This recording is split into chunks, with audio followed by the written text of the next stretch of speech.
amongst the many tank battles that have taken place in our international history, one of them which stands out as one of the biggest battles fought on Indian territory is the Battle of Asal, Uttar. It was fought between the 4th and the 9th of September 1965 around an area bounded by Khemkaran in the east and Kasur in Pakistan in the west.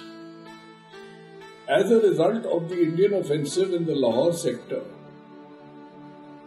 following the break out of all-out war on the 1st of September 1965, the Pakistani 1 Armoured Division, which is the pride of Pakistan, decided to mount an all-out offensive in the Khemkaran sector. The aim being to capture Khemkaran, move up into Indian territory, cross the 1 or 2 canals that were running, all of them running from east to west. Therefore, crossing them once was good enough, and thereafter the way to Delhi was open. That was the grand plan. It never fructified. That's a separate issue. But the planning was there. Accordingly, the Pakistanis mounted their attacks along 3 thrust lines, each led by an armoured brigade. A brigade consists of roughly 90 to 135 tanks. So roughly 270 tanks and other assorted weapons carriers and guns, etc. were leading the assault into India. Fortunately, the commander of 11 Corps and Western Command, General Gurbaksh, Dillon and General Harbaksh had planned for it. And they had given the task to 4 infantry divisions to primarily mount preliminary attacks along the international border, to capture certain posts and pickets along the border, and the Indian 2nd Independent Armoured Brigade, though it consisted of a whole host of equipment, no 2 regiments had the same kind of equipment, were arrayed against the Pakistani Armoured Division. One more thing that the Indians had decided to do was to breach the Nala very close to the line of attack and flood the sugarcane fields in that area.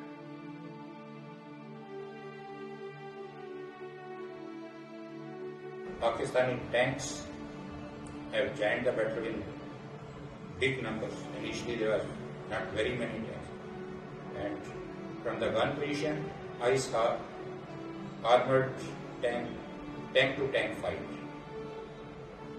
Tank firing at each other, tank getting hit, going into flames, and our own 9 Deccan horse had Sherman tanks, which was really, you can say, outmaneuvered, outpowered by Pakistan. They have Pattons and Shafis, much superior tank. And we suddenly found that their tanks were coming, but there was all on the other side of the canal at that time. By the evening of the 7th, there was a lot of shelling, a lot of pressure on those 2 companies which were on top of the one, and I was ordered to extricate them. While we were doing it, we managed to extricate them. Some of their tanks tried to come on our flanks, and we shot down 2 tanks, which gave us a lot of courage because we had Sherman 5s, the World War II vintage, and they had Pattons, which were the latest ones. Yet, because we could knock down those 2 tanks, we knew that we can hit them. as long as they come within our range. We hid ourselves in sugarcane fields. And that was our sort of tactics, that you stay in the sugarcane field, let that tank come within range, because of the longer range, our guns were not strong enough. Sherman 5 was only a 75 millimeter gun. And the moment they came in, if I could see that tank, I used to tell my troops which are hiding in the sugarcane fields, not one but 2 or 3 tanks to fire at the same time. And that way we managed to knock them and delay them, because after 1 or 2 tanks of theirs got hit, their movement stopped. Morning we went to those jeeps and saw everything, their maps and all, and realized that we were against one armored division for Pakistan. There were 2-3 soldiers trapped in the vehicle cabin, and 2 soldiers where the truck was resting on their chest. So we were able to pull out 2-3 these soldiers out of the cabin, and then we tried to pull the other chaps out by raising the vehicle from one side. It had petrol barrels actually loaded. It was a half truck. We used to call it 1 ton. So as we were making efforts to pull those 2 out, I was also trying to raise the vehicle upward, along with the other Jawans. And the petrol was where I was trying to push the vehicle up. Petrol was trickling down, and my whole overall that was wet with petrol. I could sense the danger that what happens if the battery probably short circuits. Then there's going to be spark, and that's it. But then there was no option but to take those boys. They were still talking, they were in their senses, and they were time and again repeatedly coaxing us to help and extricate them. All of a sudden, what we were fearing that happened. There was a short circuit and everything was in flame and barrels burst. So that was another thing or another incident which I remember in life. I came out all ablaze. Now my boys, driver, a technical assistant, we used to call him TA, and operator. 3 of these boys who were part of my team, they literally covered me with their bodies to put out. The first shell, when I faced it, I was certainly shaken. But over a period of time, in few minutes, I overcame that fear. Even my troops, I saw them. We had to encourage them, tell them, nothing will happen. We are safe and we will fight the battle. The civilian population vacating Khemda, that was really a pitiable sight to see. And I have heard people कि विपदा जब आती है आफत में माँ बच्चे को छोड़ देती है. There I saw exactly this happening. A child crying and mother just running away because shelling is going on. She is not caring for the child. Child is just crying. So there was what we call in the army a creeping barrage from the Pakistan artillery side, which is exactly they were coming in line, and covering up all our whole area. With the result that there was complete dusk, and even at about 4:30 in the afternoon, it was dark. I couldn't see very much beyond 10 yards because of the dust and smoke.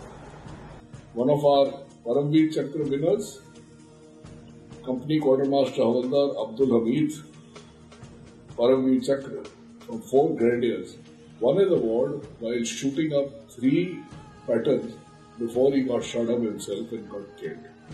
Lost a gunner who was injured the first day when the firing was on. He was just injured. A small splinter has hit his chest and he had a small blood stain. So the soldier, he probably thought something has hit him, so he didn't fall. He continued to carry on with his duties in the battle. But after a few days, the chap complained of some pain in his chest. Then he was referred to the advanced medical ADS, where they took an X-ray and they found that a small iron plate like chip has got embedded into his heart. This soldier was then evacuated, finally reached Pune Armed Forces Medical College. In 65, probably the open heart surgery was not that advanced. Doctors operated that individual. The escort which has gone with them, they came back and told us when the chip was taken out, it had probably got embedded into the main artery, the heart.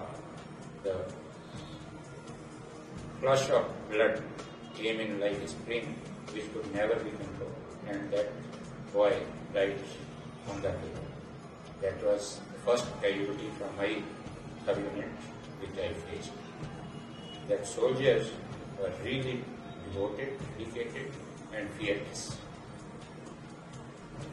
So there was a Jawan whose hand was one of the arm was literally dangling. He was trying to free himself from those two soldiers who were carrying him backward. That let me go. I want to fight the enemy. I am going to kill them all. Safety, honor, and welfare of your country come first, always and every time. Then honor, welfare, and comfort of your men come next. Your own ease, comfort, and safety come last, always and every time. Brigadier Sidhu was there all the time behind. We were in a tank, but he was sitting in a 500 yards behind in a jeep all the time. Biggest saving grace was the civilian population of Punjab in those villages which are themselves probably under fire. There I found ladies preparing food, parathas with lassi and everything, coming to the gun position where firing is going on. They were so fearless. When you ask some of them, don't you get scared? I remember an old lady, she said, "Beta, mera apna beta Jammu mein hai." They were feeding you, probably thinking of their own sons and relations who are fighting them. The characteristics of the Indian soldier is extremely loyal. He is extremely trustworthy, and he is very well disciplined. So, After 10th, that night, 10th, 11th night, was absolute quiet. No shelling, no nothing. I mean, which we were not used to. And there was no movement, nothing. And now we know that probably, I mean, again, with hindsight, that Pakistanis, they knew that their game was up. They couldn't reach, that march to Delhi was out, and they pulled back a major portion of the division, our division, to the Sialkot sector, where our one corps and our division was on the offensive. The ultimate result of this whole action was that the GOC of the 1 Armored Division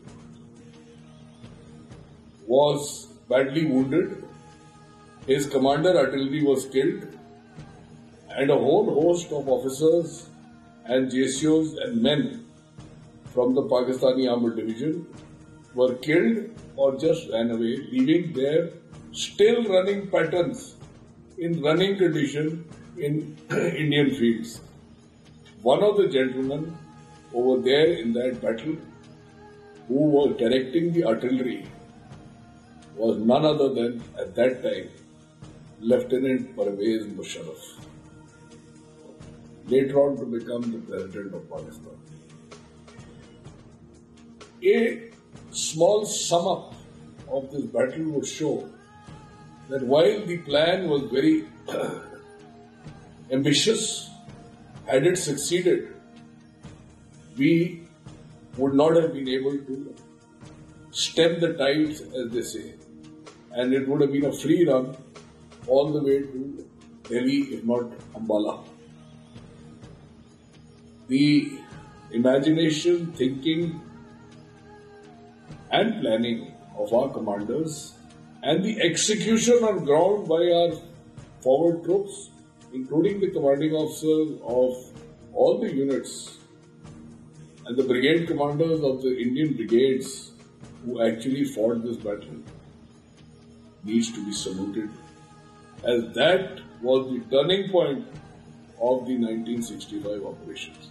Having blunted this attack, we were in a position to then launch our counter-attack by launching the 1st Armoured Division, which was located at Samba towards Sialkot, and took on the Pakistanis and made mincemeat out of them in Shakargarh, thereby asking them to ask for a ceasefire, which came on 23rd of September 1965. Men, they showed real courage and bravery. And I think they did. Not only, I'm not talking about my squadron or my regiment, but everywhere in India.